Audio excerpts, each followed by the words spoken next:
Teraz vám ukážem to včelstvo, ktoré sa mi minulý týždeň vyrojilo. Začneme s druhým z kraja. Vidíme, že tu sú matečníky nasadené. Nechávam 2 na úl. Respektíve aj 3 by sa mohli nechať, ale keď už je to viac ako 3, tak by sa mohli znovu vyrojiť, alebo tzv. Druhoroj, že vlastne to včelstvo by sa aj s novou matkou vyrojilo znova, čiže všetko vyrežem, všetky ďalšie matečníky dávam preč a vlastne iba na svojom uvážení, ktorý sa mi páči najviac, je pretiahnutý alebo natiahnutý, tak ten nechávam. Ešte tu nás druhých včiel, tu dám rámik s plodom, nech sa tie včely majú o čo starať, aby teda nevyšli z tréningu, z cviku. A keď tam bude potom matka, tak vlastne ona pôjde na oplodňovací let, trubciu oplodňa a následne po pár dňoch začne klásť. Zhruba je to tak vždycky tak 19 dní a práve preto v tomto období som nechcel, aby sa mi včely rojili, že vlastne to včelstvo príde zhruba o polovicu včiel plus matka a vlastne teraz začína byť znáška pomaly lípy, takže to včelstvo je oslabené. Pozrite tu, aký matečník. Ten za chvíľu, tam už aj matka sa bude liahnuť pomaly.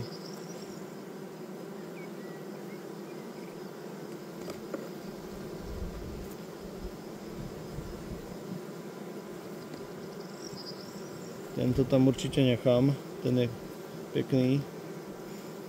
Uvidíme, čo z toho bude. Je to pri trubčích vajíčkach, tak snad bude OK.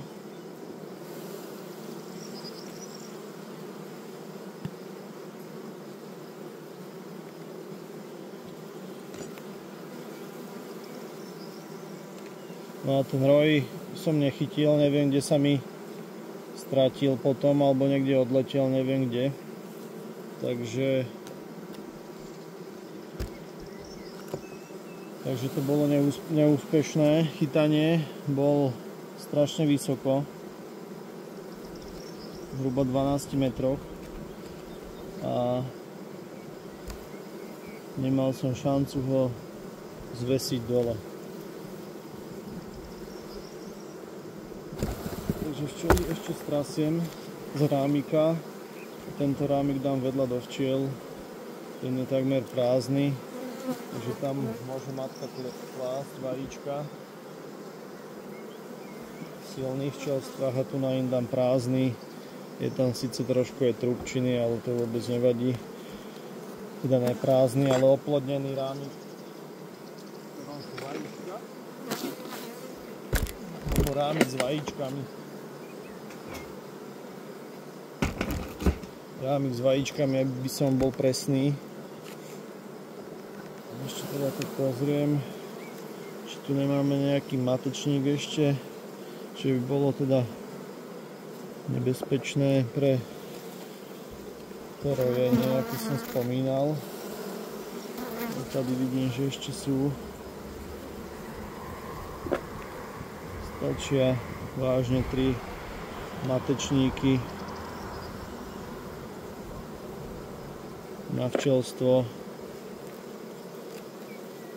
V minulosti sa mi stalo, že som tam nechal aj 6 a potom to robilo neplechu. Potom sa mi rojili včely krížom krážom. Ale vyzerá, že v tomto úle už je niekde vyliahnutá mladá matka. Nakoľko tie včely nedunia, ale vzúčia normálne. Včelstvo bez matky tak duní.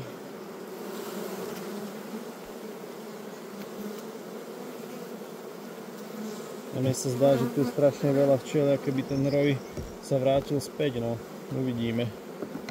Vajíčka tam nevidím, takže ešte pozrieme medník.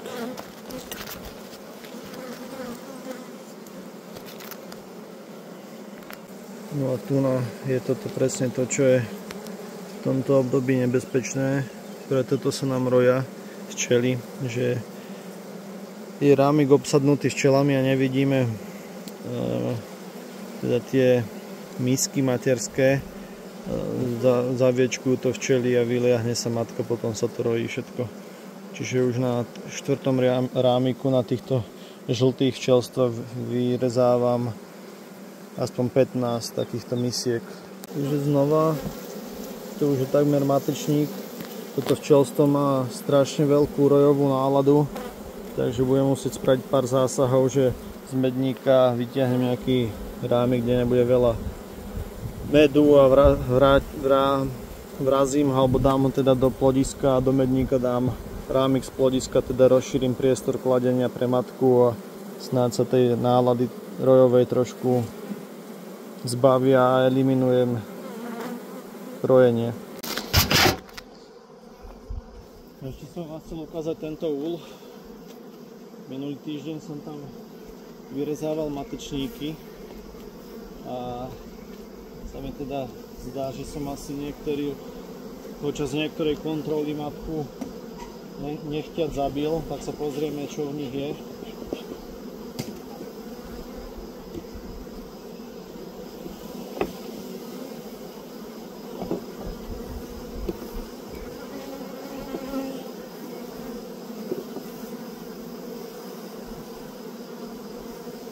Tak, tu vidíme otvorený matečník, je tam vyliahnutá matka.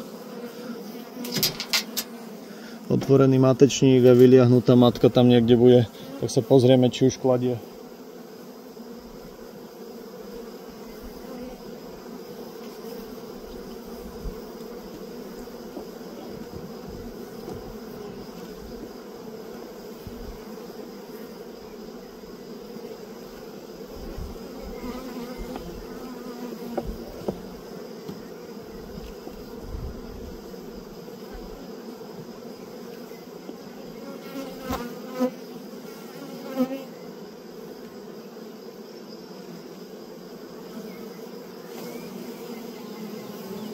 Radšej si ešte vyťahnem zo včelstva druhého, čo tu mám s rovnakým typom rámika, rámik s plodom, a vložím ho do nich. Nech sa mi nestane, že začne matku niečo zabije a začne mi tam klásť trúbcokladná matka. To určite nechcem.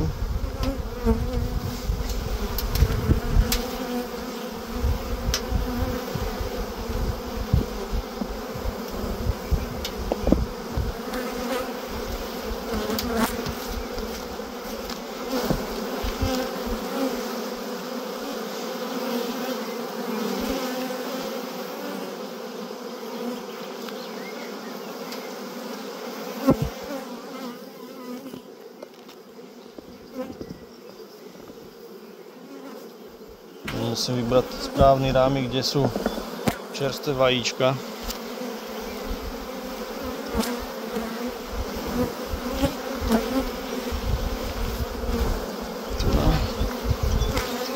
Čiže dávam tam rámik, kde sú čerstvé vajíčka. Maximálne 3 dní starý plod alebo 2 dní starý plod.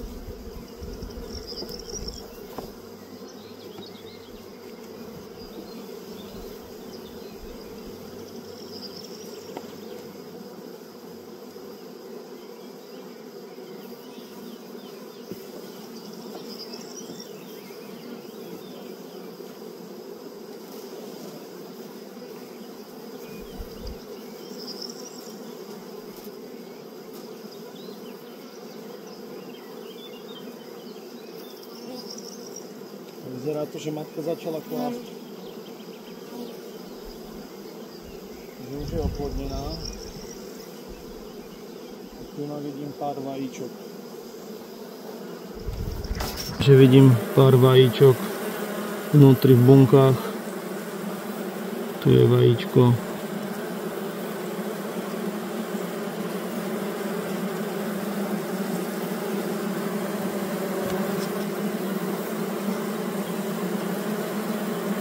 Tu na desi bolo vajíčko. A tu je vidieť ten profil, ako sa včely dostávajú k zásobám s pelom, než vlastne vykúšu tie buňky, neviem či to je dobre vidieť, vykúšu tie buňky úplne do rovného plástu a potom vystavovajú to na novo.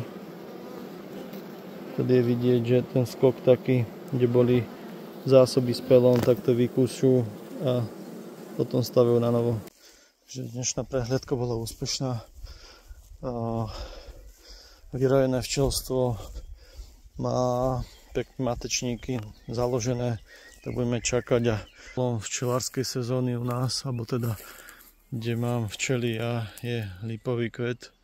Tu vidíme, že ešte mu chýba zhruba týždeň, 10 dní, než nám tá lipa rozkvitne. Je tu veľa lipových hajov do kola, ale u nás v sade vlastne je takáto veľká majestátna lipa, čo by stačilo aj len pre naše včely. Takže na okolí už tie skoré lipy kvitnú, tak uvidíme, čo nám prinesie tento rok, ale včely sú v dobrej kondícii, tak dúfajme, že aj prinesú znášku lipového medu veľa.